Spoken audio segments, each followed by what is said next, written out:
But at the end of the day, if you haven't created something that's easy enough to do to walk away that somebody can stick with, you probably didn't do a good job.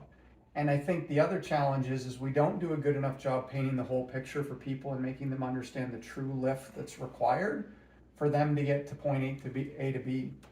You know, I see a lot of times classic strategy, and classic just meaning what you typically see, not classic by any name or any person, but it's like a bunch of pillars, usually stuff like I want more sales, I want to improve efficiency, I want to improve my marketing, and then the objectives underneath, right? Very specific, maybe it's SMART goals, specific, measurable, action-oriented, realistic, and time-fast goals.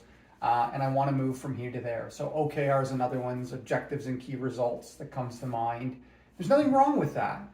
But, you know, I was working with a client recently and they said, Joe, we want to double sales next year. And they brought me in to do a one-day metric session. And I cautioned them and said, okay, but have you looked at your whole business to make sure you can double sales?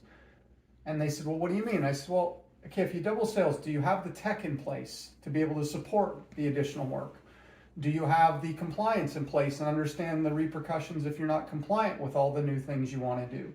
Do you have the training in place that your team could? Do you have enough staff today?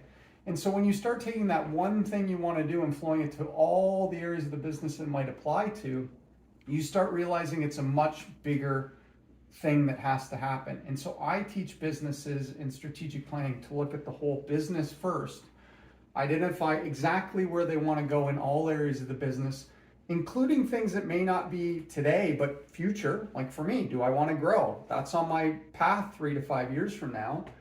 And then we back it into where do those things then have to be by the end of this year to get there? And then where do I need to be in the next 90 days? And what that gives them is a more complete view of the entirety of what they need to accomplish to get to where they want to go.